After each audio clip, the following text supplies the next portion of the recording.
अभी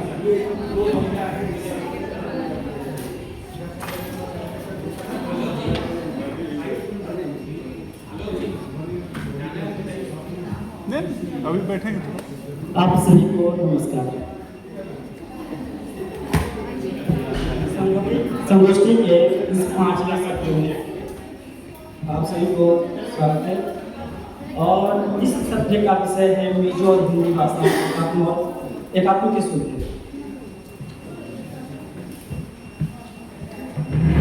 इस सत्र में अध्यक्ष श्री विश्वनाथ सिंह प्रधानाचार्य सुपुत्र छुई आयोजो अभी नहीं है, अभी कुछ समय हम लोग के साथ में हम लोग इस सभागार में उपस्थित होंगे।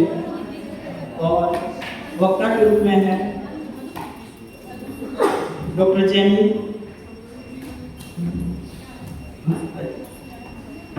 आप मंच पे आइए।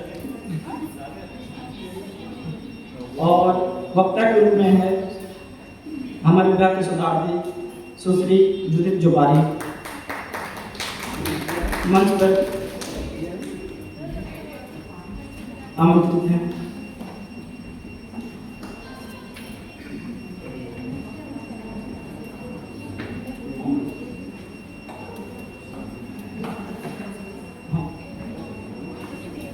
इन दोनों को स्वागत के लिए मैं कृतिका और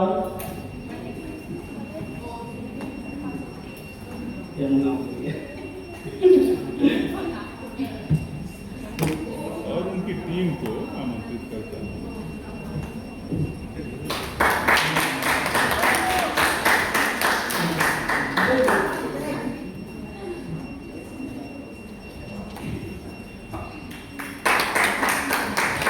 कार्यक्रम को आगे बढ़ाते हुए मैं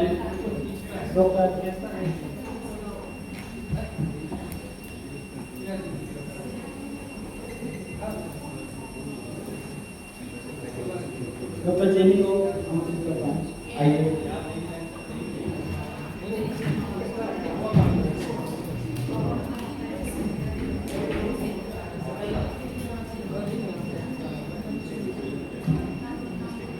आप सभी को मेरा नमस्कार। पूर्वोत्तर भारत का भाषाई एकत्व और हिंदी मिजोरम के संदर्भ के में इस हिंदी विभाग मिजोरम विश्वविद्यालय आइजोल मिजोरम हिंदी प्रशिक्षण महाविद्यालय आइजोल एवं हिंदी विभाग गवर्नमेंट आइजोल कॉलेज की तरफ से जो यह सहभागिता में 2 दिवसीय राष्ट्रीय संगोष्ठी का आयोजन किया गया है। इसमें मुझे अपना वक्तव्य प्रस्तुत करने के लिए आपने आमंत्रित किया, इसके लिए मैं आपको धन्यवाद देना चाहती हूँ। इस प्रोग्राम में आपके जो प्रोग्राम शीट अपडेट होता है उसमें मुझे उच्च एवं तकनीकी शिक्षा विभाग आइजोल की तरफ से बताया गया है, लेकिन मैं वहाँ थोड़ा सुधार करना चाहूँगी। मैं मिजोरम शिक्षा निदेशालय की तरफ से आई हूँ और अभी मैं वहाँ पे उप हिंदी अधिकारी के रूप में कार्य कर रही हूँ। क्योंकि मेरा संदर्भ मैंने जो अपना शोध मैंने यहाँ से शोध कार्य मैंने यहाँ से शोधार्थी रह चुकी हूँ। मैं मिजोरम विद्यालय 2011 में हम लोगों ने यहाँ पे अपना शोधार्थी रह चुकी हूँ। मेरा जो शोध विषय था वो हिंदी और मिजो व्याकरण का व्यतिरेकी अध्ययन रह चुका है। तो मैं ज़्यादा आप लोगों का समय नहीं लेना चाहती हूँ, क्योंकि मैं शिक्षा निदेशालय में कार्य करती हूँ। तो हिंदी का जो रूपरेखा है मिजोरम में, उससे आप पहले भी परिचित हो चुके हैं। मेरे से पहले जो वक्ता आए हैं उन्होंने जो दोनों वक्तव्य प्रस्तुत किया है उन्होंने इसके बारे में भी बहुत बताया है। तो मैं थोड़ा सा इसी को बताना चाहूँगी।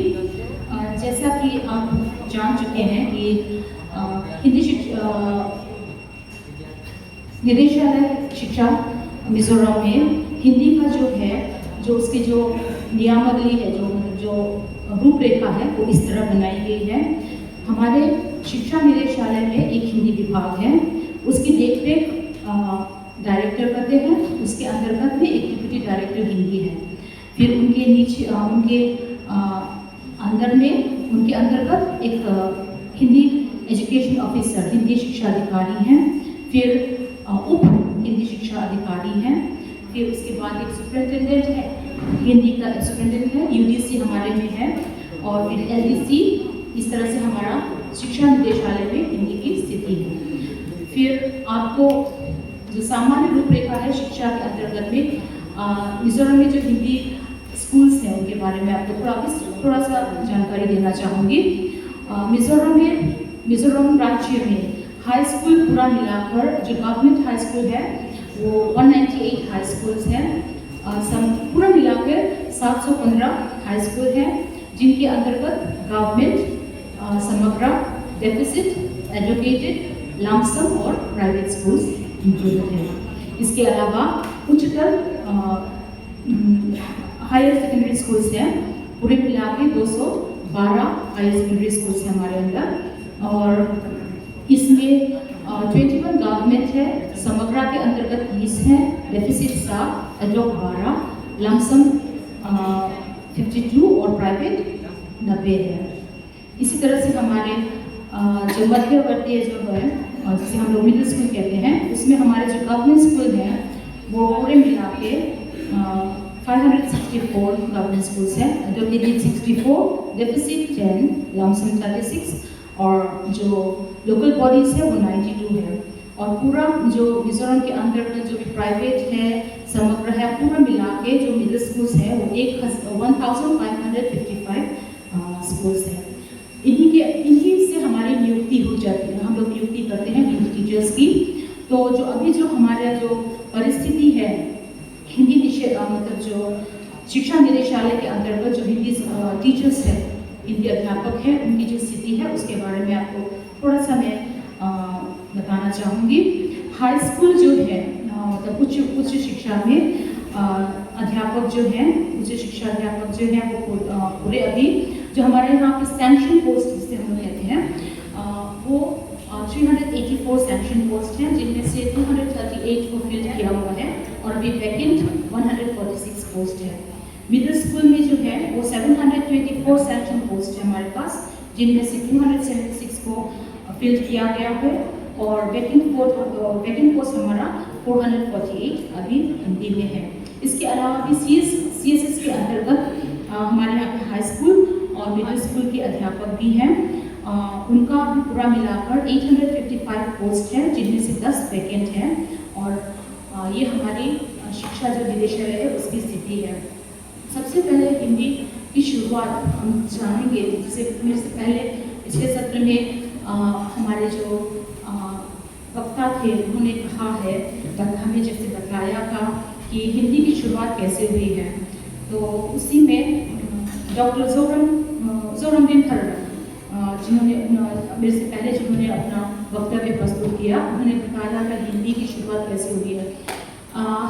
मिजोरम में हिंदी की शुरुआत अगर हम कहेंगे तो जो मिशनरी लोग जब आए थे तो अपने साथ वो, जैसे हम लोग आजकल बोलते हैं बुटिया, जैसे हमारे प्लेन एरिया में हम लोग बोलें कूली, अपने साथ कूली लेके आए थे मेघालय से। तो कुछ उनके जो कूली थे वो नेपाली थे और कुछ मेघालय के लोकल्स जो थे वो थे। तो उन्हीं के आने से मतलब जो हिंदी के जो शब्द हैं वो मिजो भाषा में सम्मिलित होने लगे धीरे धीरे करके। जैसे दाल, हमारे पास दाल नहीं है, लेकिन ये दाल भाषा जो दाल शब्द है हमको उन्हीं लोगों के द्वारा मिला। फिर आलू है, हम लोग तेल है ना, लालचीन जिसे हम कहते हैं, लालचीन जिसे कहते हैं। ये सारी भाषाएं जो ये जो शब्द हैं ये पहले मिजो भाषा में नहीं थी। मिशनरी लोगों के आने के साथ साथ जब ये कूली वगैरह उनके साथ आए तो उसकी वजह से ये हिंदी के शब्द भी हमारी भाषा में धीरे धीरे सम्मिलित होने लगे, और ये जो शब्द हैं अब हिंदी भाषा के मिजो भाषा के अंग बन गए हैं। इनके बिना हम लोग नहीं रह सकते।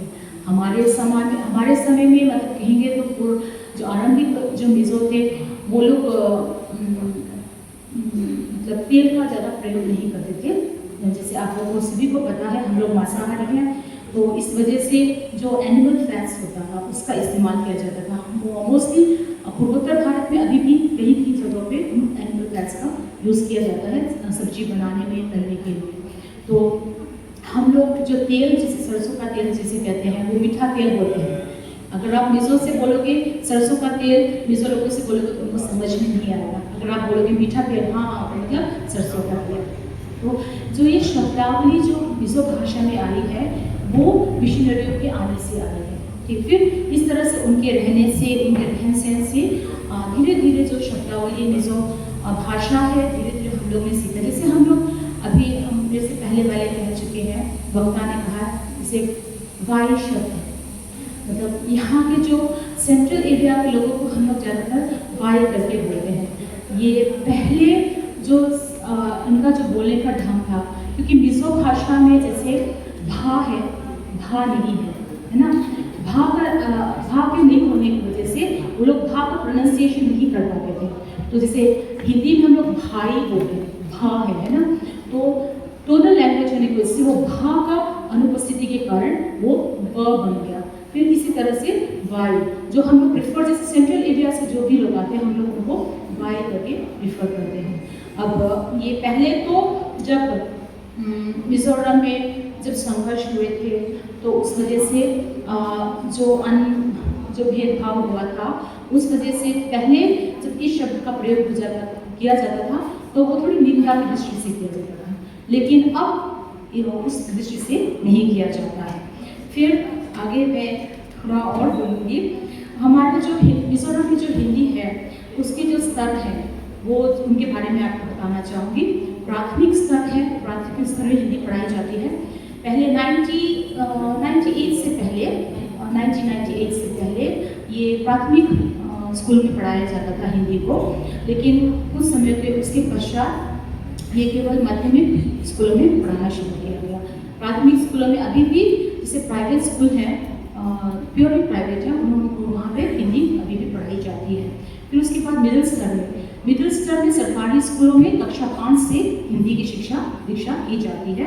उसके बाद फिर जैसे स्कूलों में हिंदी कक्षा 8 तक पढ़ाई जाती है। इन स्तरों के लिए पाठ्य पुस्तकें SCERT, आइसोल एवं NEP 2020, NCF 2023, भाग 1 अध्याय 4 NCF ईसाई अनुभाग 4.4.2.3 और 4.16 और 4.12 सीखी के हिसाब से बनाई जाती है। भाषा के पढ़ने और लिखने पर जोर दिया जाता है।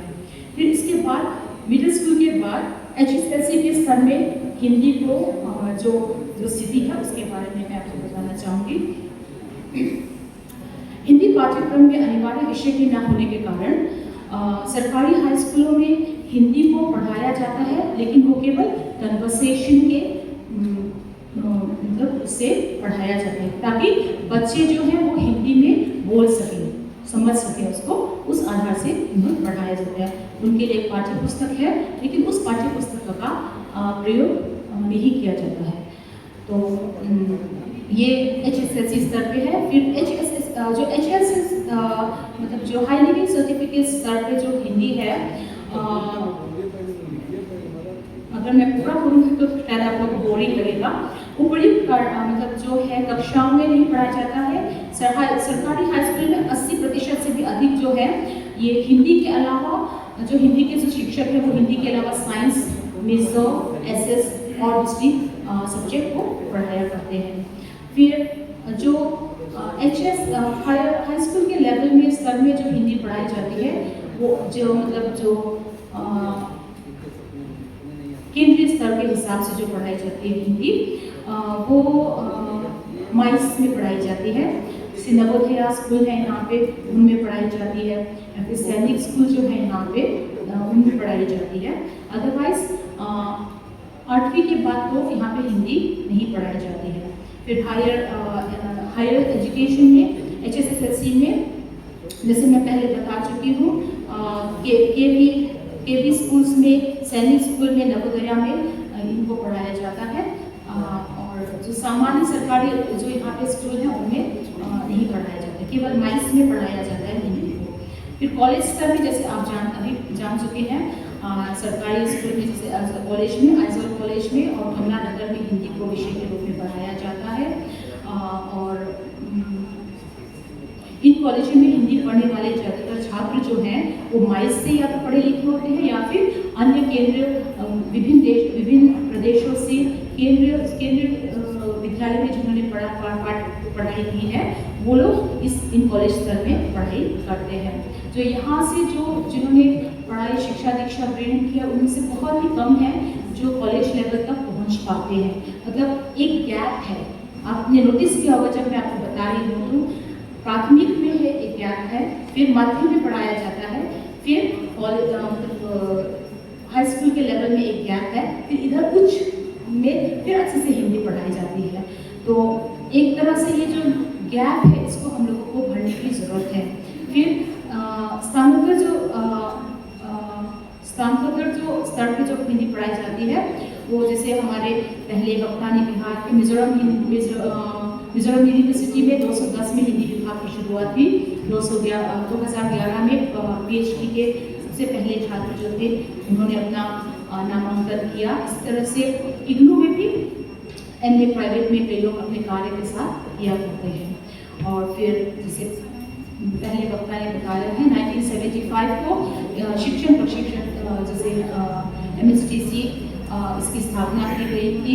और इनको ये जो MSTC जो है वो हिंदी शिक्षण डिप्लोमा, हिंदी शिक्षण प्रवीणता और हिंदी शिक्षण पारंगत के स्तर पर शिक्षकों को ट्रेनिंग दिया करती है। फिर इसके बाद जैसे हम लोग जान चुके हैं हिंदी प्रचार सभा ने 1988 से जिसकी स्थापना की गई है, ये हिंदी सीखने के इच्छुक लोगों के लिए शिक्षा मंत्रालय के अंतर्गत केंद्रीय हिंदी निदेशालय नई दिल्ली से संबंधित हिंदी प्रचार सभा जो मुख्य रूप से हिंदी भाषा के विकास और प्रचार का काम करती है, विभिन्न उद्देश्यों के लिए प्रबोध, प्रवीण, प्राज्ञ जैसे हिंदी में प्रमाण पत्र पाठ्यक्रम प्रदान करती है, जिनमें वे लोग भी शामिल हैं जो शिक्षण के अलावा व्यक्तिगत या व्यावसायिक कारणों से हिंदी सीखना चाहते हैं।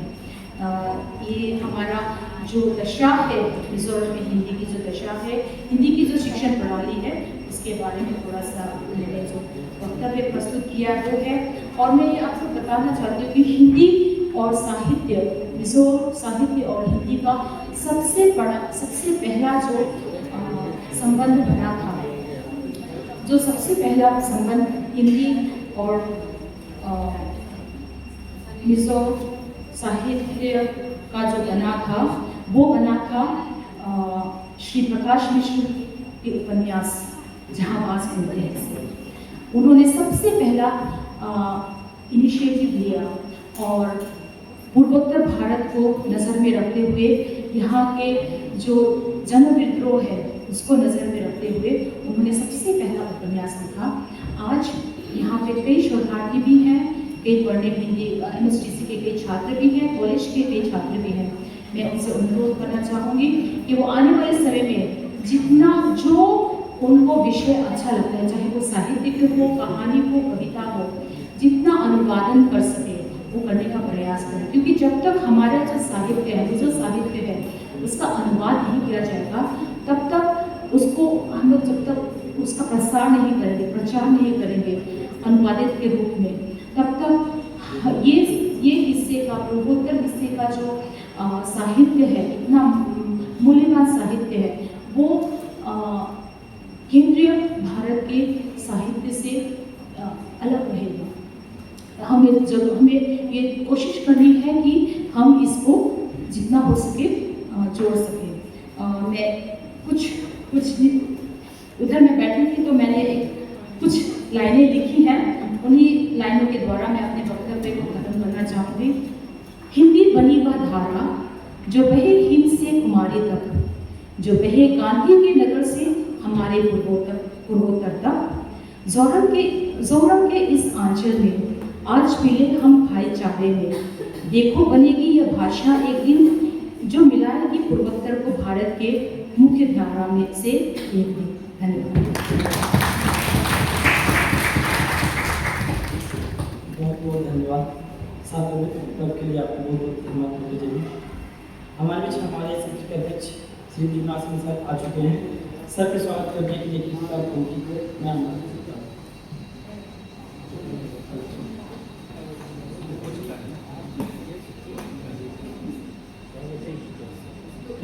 सबके लिए सर।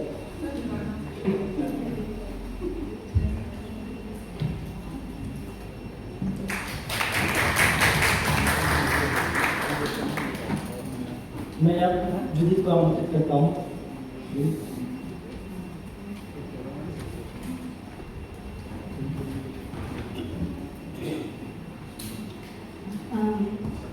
माननीय अध्यक्ष महोदय, आदरणीय अतिथिगण, आदरणीय शिक्षकगण एवं मेरे प्रिय साथियों, आप सभी को मेरा सादर प्रणाम। मैं जुदित जोगारी मिजोरम विश्वविद्यालय की हिंदी विभाग की शोधार्थी हूँ। आज का मेरा विषय है भाषाई और सांस्कृतिक आदान प्रदान में अनुवाद की भूमिका, जो मिजो साहित्य के हिंदी अनुवाद के विशेष संदर्भ में है।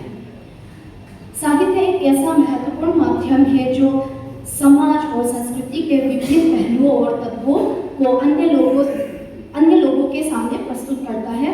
साहित्य उस समाज एवं संस्कृति के साथ जुड़ा रहता है, इसलिए एक बहुभाषी और बहुसांस्कृतिक देश होने के कारण भारतीय साहित्य अविश्वसनीय रूप से विविध है।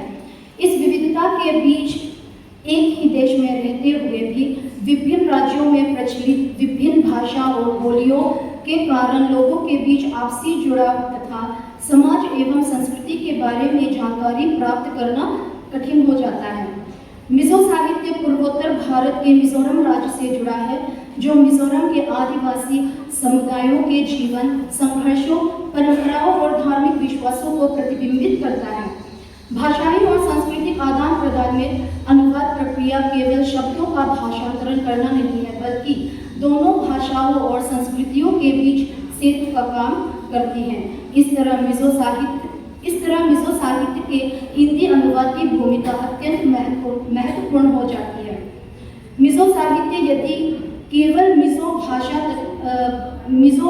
भाषा तक ही सीमित रहे तो यह केवल मिजो पाठकों तक ही पहुंच पाएगा। मिजो साहित्य का हिंदी अनुवाद से मिजो समाज की संवेदनाओं, विचारों, इतिहास और जीवन दर्शन का आदान प्रदान होता है। जब मिजो साहित्य का हिंदी में अनुवाद किया जाता है, तब वे हिंदी पाठकों के लिए एक नया अनुभव प्रस्तुत करती है और अनुवाद से परस्पर नए शब्द, अभिव्यक्तियां और शैलियां ग्रहण करती है। मिजो और हिंदी दो अलग अलग भाषा परिवारों से संबंध रखती है। जहां मिजो भाषा चीनी तिब्बती भाषा परिवार से संबंध रखती है, वही हिंदी हिंद आर्य भाषा परिवार की सदस्य है। इसके अलावा उनकी व्याकरणिक संरचनाएं भी भिन्न हैं। इस कारण दोनों भाषाओं के बीच गहरी भाषिक भिन्नता है।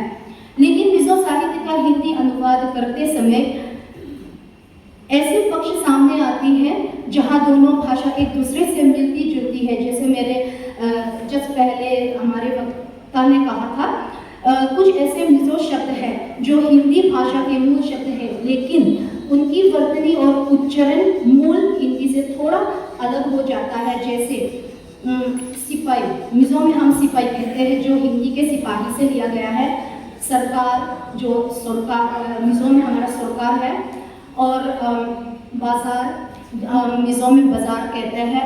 और हिंदी के जो साहिब शब्द है, वो हमारे मिजो में हम उसे साप कहते हैं। ऐसे ही कुछ मिजो मुहावरे भी, जिनसे मिलती जुलती मुहावरे हिंदी में भी दिखाई पड़ता है, अर्थात मिजो के मुहावरों के समान भाव या अर्थ को व्यक्त करता है। कई उदाहरणों में से मैं केवल 3 मिजो मुहावरों का उल्लेख करना चाहूंगी।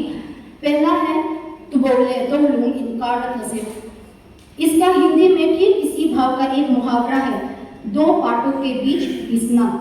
और दूसरा है बेमरोंगा लूट लो। उसका जो हिंदी में सबसे नजदीकी और समानार्थी मुहावरा है, कान पर जू ना रेंगना। और तीसरा है जोमत्वार आयमा विदत्वार। इसके लिए हिंदी का मुहावरा बलि का बकरी बनना उसी भाव को व्यक्त करता है। भले ही हिंदी में मिजो के कुछ समानार्थी मुहावरे और कहावतें हैं, मिजो भाषा में प्रयुक्त बहुत सी ऐसी मुहावरे और कहावतें रुकावटें भी है जो मिजो समाज की जीवन शैली, नैतिकता, संस्कृति और सामुदायिक सोच से जुड़ी हुई है। मिजो और हिंदी में सांस्कृतिक भिन्नता के कारण हिंदी में इसका कोई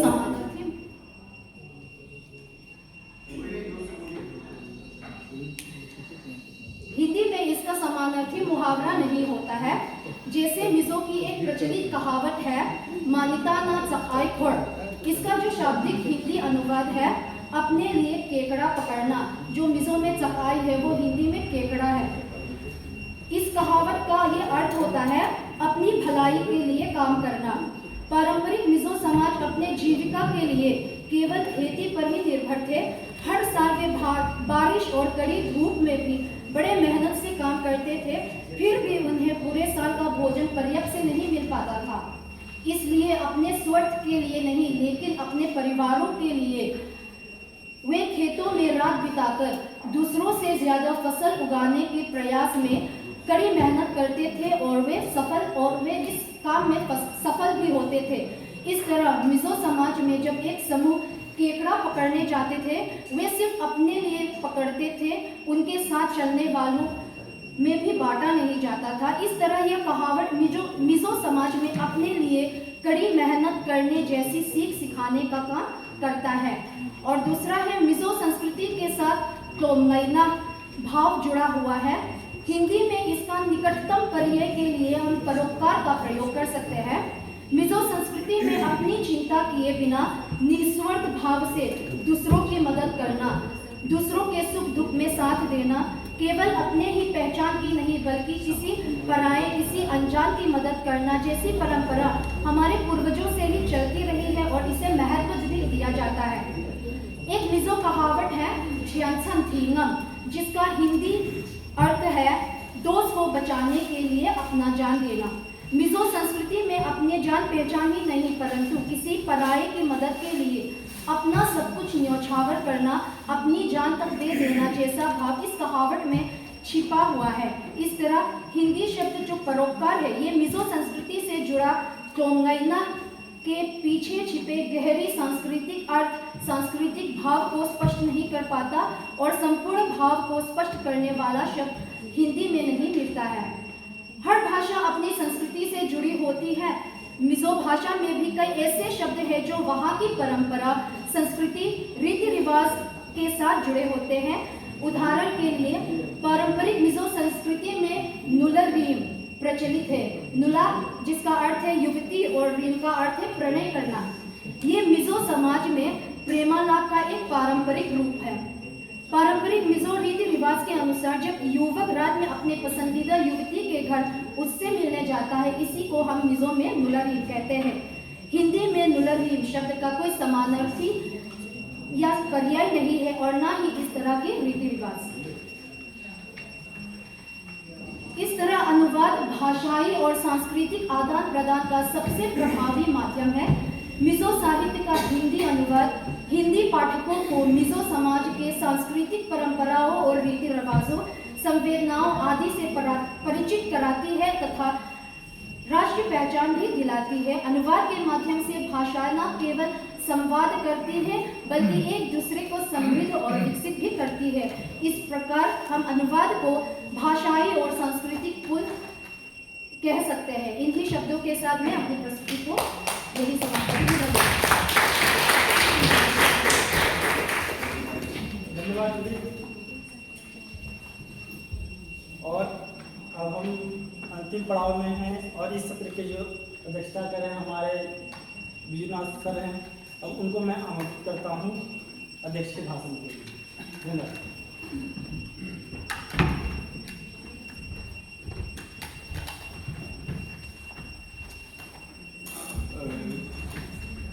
श्रोतागण सुन सकते हैं मुझे? पहले सबको हार्दिक अभिनंदन। दूसरी बार आ रहा हूँ और ये क्या नाम है कि बहुत सारे विचार जो हमारे वक्ता लोग बोले हैं तो बहुत जो माइन्यूट होते हैं वो सब बात को लेकर के जो है दर्शाया गया है। बहुत अच्छी उदाहरण के साथ जो है इसको बताया गया है। और जैसे हमारे मिस जेबी जो है वो बताई यहाँ की मिजोरम सरकार कैसे किस तरह से जो है हिंदी को अपनी जो है करिकुलम में कैसे जो है वो रख रही है। तो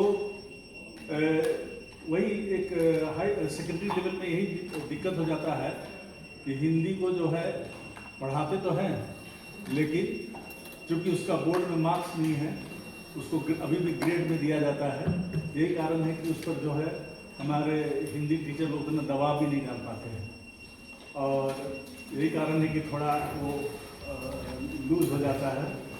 नहीं तो इसी को जो है अगर बोर्ड में कंपल्सरी कर दिया जाए तो हो सकता है और इसमें अधिक सुधार आ जाए।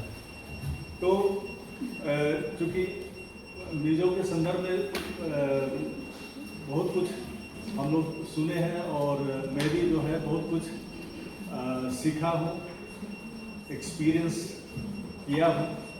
तो क्योंकि मिजोरम की जो है हम अगर देखेंगे इतिहास तो 100 साल 100 कुछ साल हो रही है। तो जैसे कि आपको मालूम होगा कि 1894 में जो है जो यहाँ की लिपि रोमन लिपि को इस्तेमाल किया गया था, तो उसकी जो है गणना हुई और उसी के माध्यम से जो है यहाँ का जो साहित्य धीरे धीरे जो है वो अपना रूप लेने लगा। और इसमें जो है क्रिश्चियन मिशनरी सब जो है काफ़ी बहुत मेहनत की।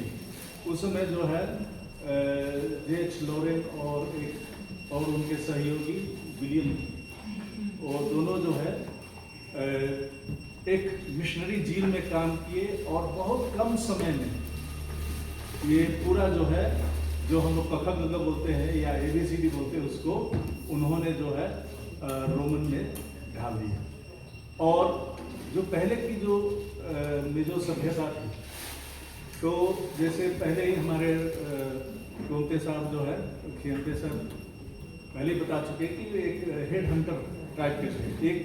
एक ट्राइब दूसरे ट्राइब पर जो है आक्रमण करते थे, और जो सबसे अधिक सील काट के लाता था उससे जो है एक वॉरियर का खिताब दिया जाता था। तो उन समय की जो है उनको दो ही किस्म का आदमी मालूम था, एक मिजो जाति, एक मिजो रेस, और दूसरी जो है एक वाई रेस। तो वाई में जो है अंग्रेज को भी ये लोग ले लेते थे, सब के सब ले लेते थे। लेकिन बाद में देखें कि अंग्रेज और जो बाहरी आदमी आ रहे हैं उनके बीच में भी कुछ अंतर है। तो ये लोग जो है जो उनके साथ अंग्रेजों के साथ जो कुली आए या जो पोर्टर या जो उनके साथ काम करने वाले आए, तो वो लोग देखते थे कि वो अंग्रेज को साहब करके बोलते थे। तो इससे जो है वो शब्द जो है साहब ना बोल के साहब। तो अब इनके इसमें जो है 3 तरह के रेस आ गए। तो एक मिजो हो गई, एक वाई और एक साप। तो साप यानी कि सारे यूरोपियन को जो है जो गोरे चिट्टे थे उनको जो है कहने लगे।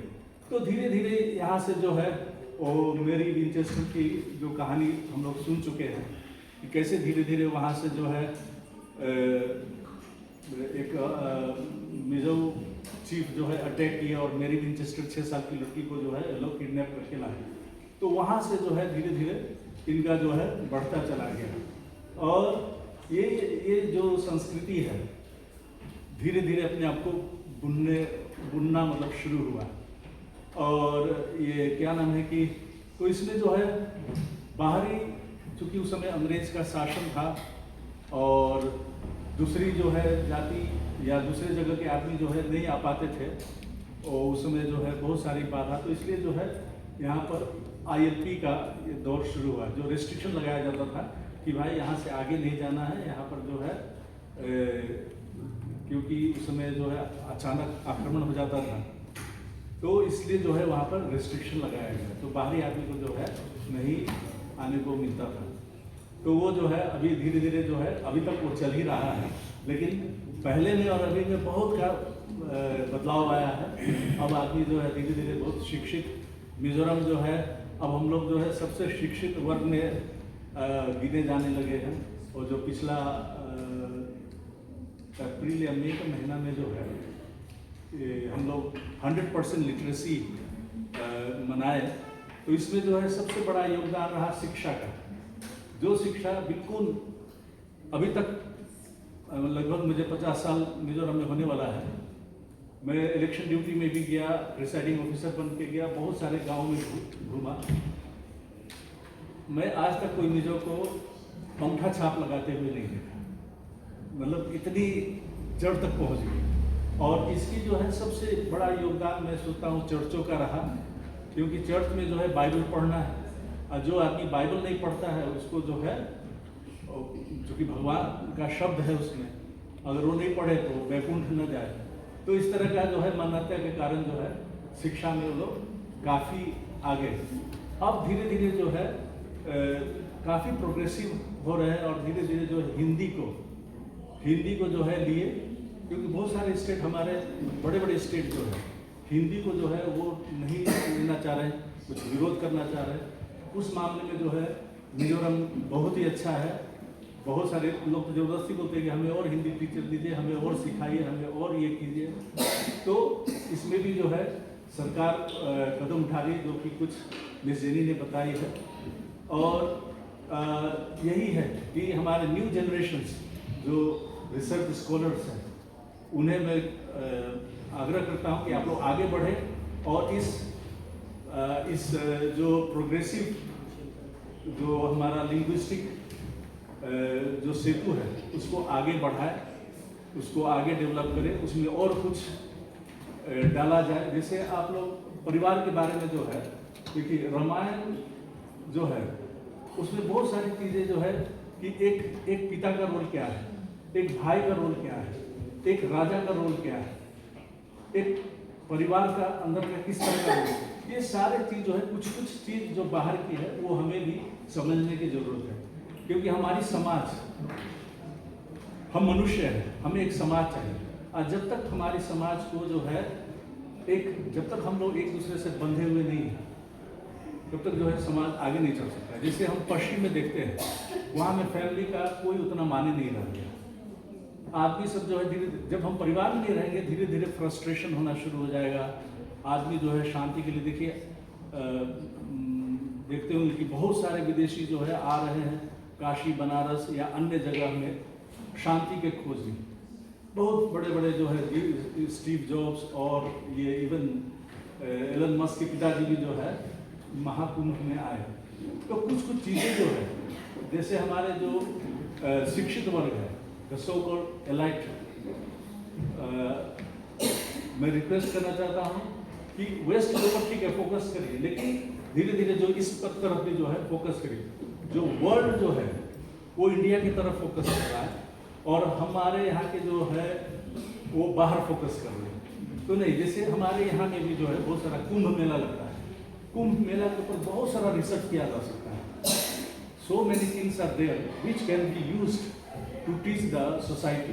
There are so many aspects, not only religion, it is not only related with the religion, but there are so many aspects related with the traditions, how people for such a long time they have been practicing all these things, and how ancient there is a message underlying that, and there are so many other things where our people needs to learn, because that gives the guts to be strong. Until unless we are philosophically strong, we cannot develop the society. Itu na po, dahil nisa to ni kasoya. Society hi strong lo bangin tu na po. Marriage nukui niya, pray lo te anchena no pang niya. Kami no pang tu nu le pa mangai na dong lo bangin. Gong sheng ang pang daya. drug abuse ti shang shang ka auman pa kan to na sa to gani bi bulao ma chuan kami ong bangin du angin hey ina tinga siku kal lo kan ti chuan o kapi en ko langa ya tu walin ka tal ti chuan lekha sit tu kon en mo kan how gon kon sungte lo tam ngai lo ketian break broken family here tam chu wang mithiam ho emi lekha thiam ho ka tan lak ngai thil tha hey thil zau na ka kan nei to kan betrangin filter kan la nga ya intini kan society hi kan develop ya as a foundation ka intini kan hung ya west remote ka kan hoi chuan society foundation hi har body abon har body सो यही चीज़ मैं बोलना चाहता हूँ कि समाज को परिवार को बैठाने के लिए जो है ये यहाँ से हमारी सीख मिलती है। तो हमारी जो है इसमें जो है अनुवाद करने की जरूरत है, दोनों तरफ से अनुवाद करने की जरूरत है। उस तरफ से इस तरफ आए, इस तरफ से उस तरफ आए, तभी जाके जो है और अच्छी, क्योंकि हर आदमी, हर संस्कृति, हर जगह के पॉपुलेशन कुछ न कुछ नया रिसर्च होते रह रहा है, सांस्कृतिक हो या ये फिलोसॉफिकल तरीका से हो या किसी अन्य तरीका से, हर जगह से जो है कुछ न कुछ। तो ये दुनिया अभी एक ग्लोबल विलेज की तरफ है। जो भी कुछ घटना घटता है उसको जो है अभी सोशल मीडिया के माध्यम से अच्छी चीज़ को जो है हम ले सकते हैं और उसमें जो है हम अच्छी बातें जो है अपनी डाल सकते हैं। बहुत सारी जैसे उदाहरण के तौर पे जो है मिजोरम की ट्रैफिक के बारे में जो है आप लोग देखे होंगे कि सोशल मीडिया में जो है बहुत ज़्यादा उसको कवरेज मिला। इसकी मतलब ये बताना चाह रहे हैं कि देखिए यहाँ पे कितना डिसिप्लिन है। एक तरफ से अगर ट्रैफिक जा रही है तो दूसरी तरफ जो है वो खुला हुआ है कि वो उसमें जो है कोई घुस न जाए। लेकिन यही चीज़ हमारे बाहर में जो है नहीं, जिसको जो मौका मिला वो अपना घुस जाते हैं और भले फंसे रहे जाम में, उससे उनको कोई परेशानी नहीं। तो ये सब चीज़ जो है कुछ जो है हमें प्रचार प्रसार करने की जरूरत है, इसको आगे बढ़ाने की जरूरत है। तो अब जो है और आगे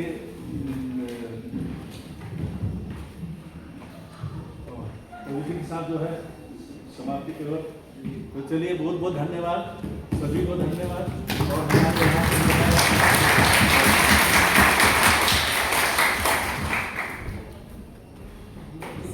वक्तव्य के लिए बहुत धन्यवाद सर।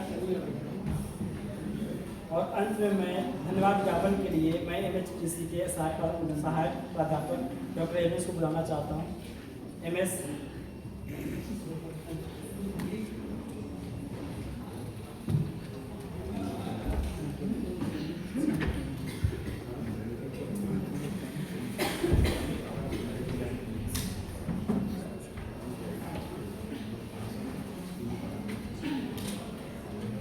माननीय अध्यक्ष महोदय, विशिष्ट अतिथि, आदरणीय मुख्य वक्ता तथा यहाँ उपस्थित सभी श्रोतागण, आज की इस राष्ट्रीय संगोष्ठी के 5वें सत्र के सफल आयोजन में आप सभी का योगदान अत्यंत सराहनीय है। सबसे पहले मैं हमारे मुख्य वक्ता डॉक्टर जेनी मसोंडो की ओर सुश्री जुडिथ सौकारी को मैं आभार व्यक्त करती हूँ, जिन्होंने अपनी सार्वजनिक बातों से इस संगोष्ठी की महत्ता को और भी बढ़ा दिया है। विशेष रूप से हमारे सत्र के अध्यक्ष विजुनाथ सिंह प्रधानाचार्य को मैं धन्यवाद व्यक्त करती हूँ, जिन्होंने अपनी विचारों से और भी समृद्ध किया है। अंत में मैं सभी प्रतिभागियों और श्रोताओं का हृदय से धन्यवाद करती हूँ, जिनकी उपस्थिति और उत्साह से ये आयोजन सार्थक हुआ है। धन्यवाद।